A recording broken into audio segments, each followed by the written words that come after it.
Hello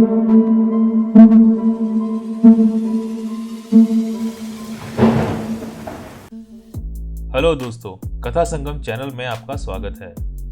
इस video का उद्देश्य केवल आप तक डार्क वेब से जुड़ी हुई जानकारी पहुंचाना है। डार्क वेब पूरी तरह से गैरकानूनी है। कथा संगम चैनल आपको इसका इस्तेमाल करने की सलाह नहीं देता। कृपया डार्क वेब से दूर रहें और खुद को सुरक्षित रखें। आधुनिक दुनिया के सर्वोच्च आविष्कारों की अगर सूची बनाई जाए तो उसमें इंटरनेट के आविष्कार को ज़रूर शामिल किया जाएगा, क्योंकि इंटरनेट आज की दुनिया की सबसे ज़रूरी चीज़ बन चुका है, जिसके बिना एक दिन भी बिताना बेहद कठिन है।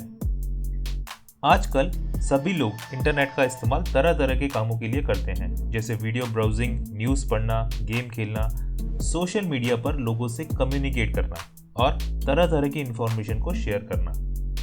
लेकिन आपको ये जानकर हैरानी होगी कि हम इंटरनेट पर जो भी चीज़ें एक्सेस करते हैं, जिसको हम आसानी से किसी भी सर्च इंजन में सर्च करते हैं, वो पूरे इंटरनेट का केवल 4% है।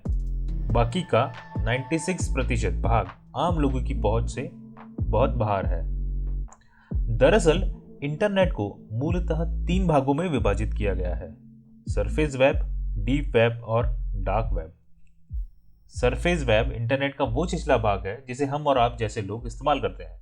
यह इंटरनेट का सबसे छोटा भाग है, जो कि कुल इंटरनेट का महज 4% है। लेकिन ये 4% भी अपने आप में एक अथाह सागर से कम नहीं। इसके बाद आता है deep web. Deep web internet का वो हिस्सा है जहां मौजूद सारी इंफॉर्मेशन पब्लिकली अवेलेबल नहीं होती। ये इंफॉर्मेशन किसी सर्च इंजन या वेबसाइट से प्राप्त नहीं की जा सकती। डीप वेब पर मौजूद इंफॉर्मेशन को बहुत सिक्योर रखा जाता है, क्योंकि ये ऐसी इंफॉर्मेशन होती है जो अगर किसी के गलत हाथों में लगी तो उसका अंजाम बेहद विनाशक हो सकता है। डीप वेब को अमूमन लीगल एक्टिविटीज़ के लिए इस्तेमाल किया जाता है। इसमें subscription based data, password protected data, सरकारी दस्तावेज, देश की सुरक्षा से जुड़ी जानकारियाँ, बैंक के फाइनेंशियल डिटेल्स, रक्षा और वित्तीय संबंधी गोपनीय जानकारियां और किसी सरकारी या प्राइवेट कंपनी में काम करने वाले लोगों की पर्सनल डेटा। डीप वेब पर मौजूद इंफॉर्मेशन को बेहद सिक्योर रखा जाता है। बिना परमिशन के उसे एक्सेस नहीं किया जा सकता। इस इंफॉर्मेशन को एक्सेस करने के लिए पहले यूजर को अपनी आइडेंटिटी ऑथेंटिकेट करनी होती है, तभी यूजर को एक्सेस मिलता है। पर डार्क वेब में जाने की सलाह कोई नहीं देता, क्योंकि यह साइबर क्रिमिनल्स के लिए एक स्वर्ग के जैसा है, जहां उन्हें खोज पाना लगभग नामुमकिन है। दोस्तों, अगर इंटरनेट पर खरीद फरोख्त की बात करें तो पहली डील ही इल्लीगल और बैन ड्रग्स की हुई थी, और ये काफी शुरुआती दिनों की बात है, जब इंटरनेट बहुत कम लोगों के पास हुआ करता था।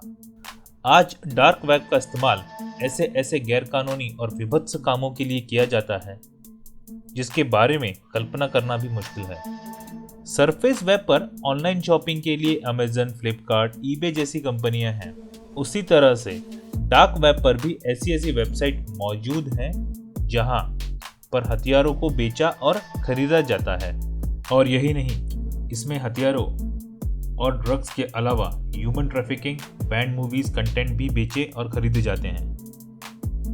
इसके अलावा डार्क वेब पर काम कर रहे अपराधी इंसानी मांस यानी ह्यूमन फ्लैश तक का सौदा भी करते हैं। इल्यूमिनाती जैसे सीक्रेट सोसाइटी एक दूसरे से डार्क वेब से जुड़ी हुई हैं, जो अपने अनुयायियों को अपने संदेश पहुंचाने में मदद करती हैं। दुनिया की हर बर्बरता को पार किया जाता है। हम शायद सोच भी नहीं सकते कि डार्क वेब कितना ग्रॉस और क्रूअल है। यहाँ ऐसी वीडियोस भी मौजूद हैं जिसके आपने कभी कल्पना भी नहीं की होगी, जैसे इंसानों और जानवरों के मांस से अजीब सी रेसिपी के ट्यूटोरियल्स और ना जाने क्या क्या। आजकल डार्क वेब में मौजूद रेड रूम का भी प्रचलन बहुत चल रहा है। आपकी जानकारी के लिए बता दें कि रेड रूम ऐसी जगह होती है जहां इंसानों और जानवरों को अगवा करके उन्हें एक रूम में बंद कर दिया जाता है और उन्हें तरह तरह की यातनाएं दी जाती है, वो भी लाइव। और व्यूअर पैसे देकर अपने हिसाब से हॉस्टेज को यातनाएं देने के लिए कहते हैं। एक डेटा के मुताबिक रेड रूम्स यूजर की संख्या लगभग 13 लाख है, डार्क वेब का सारा लेन देन क्रिप्टो करेंसी से होता है। इसके कारण इन पैसों का ट्रांजैक्शन को ट्रैक करना काफी मुश्किल होता है।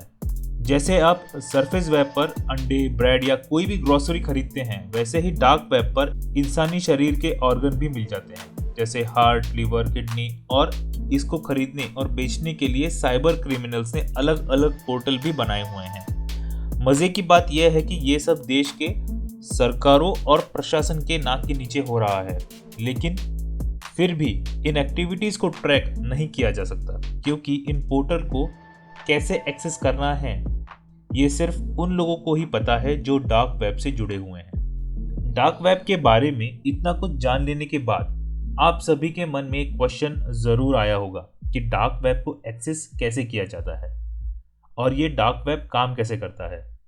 इस बात का जवाब जान लेने से पहले आप सभी को बता दें कि डार्क वेब का इस्तेमाल करना पूरी तरह से गैरकानूनी है और कथा संगम डार्क वेब को एक्सेस करने की सलाह नहीं देता।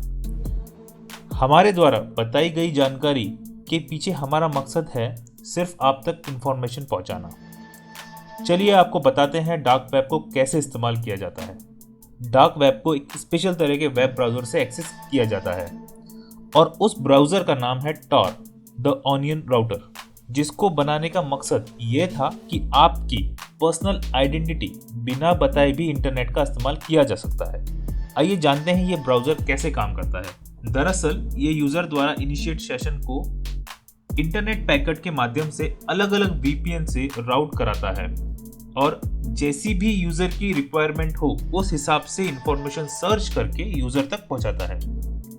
और इसमें एंड यूजर जिसने एक्सेस करने की रिक्वेस्ट रेज की थी उसे ट्रेस करना लगभग नामुमकिन हो जाता है, क्योंकि उस यूजर का IP एड्रेस ट्रेस नहीं हो पाता। आसान भाषा में समझाएं, ये ऐसा है जैसे आपने टॉर ब्राउजर से google.com ओपन किया तो आपकी रिक्वेस्ट पहले VPN A पर जाएगी, फिर VPN B पर जाएगी और ऐसे करते करते VPN Z से होते हुए google.com के पेज पर पहुंचेगी।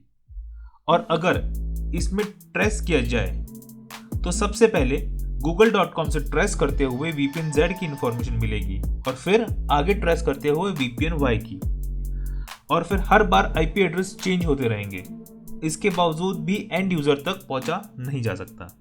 अगर हम DNS यानी डोमेन नेम्स की बात करें, जैसे कि .org, .com, .edu, वैसे ही टॉर आपको .onion एक्सटेंशन वाली वेबसाइट ओपन करने में मदद करता है और किसी भी वेब ब्राउजर से यह संभव नहीं है।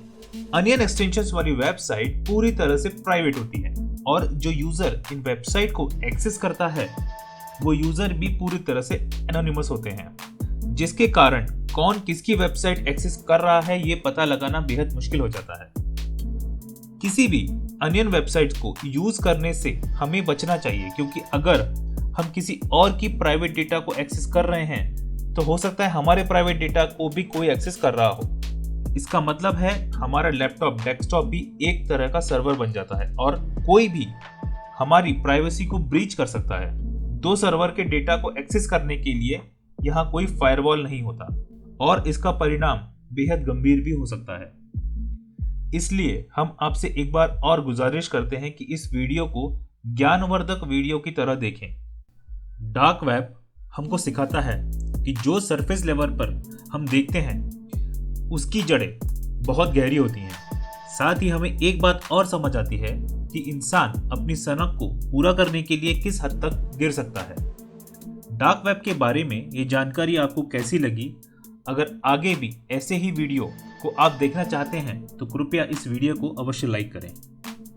आज की कहानी में बस इतना ही। मिलते हैं किसी और मज़ेदार कहानी के साथ। तब तक के लिए धन्यवाद।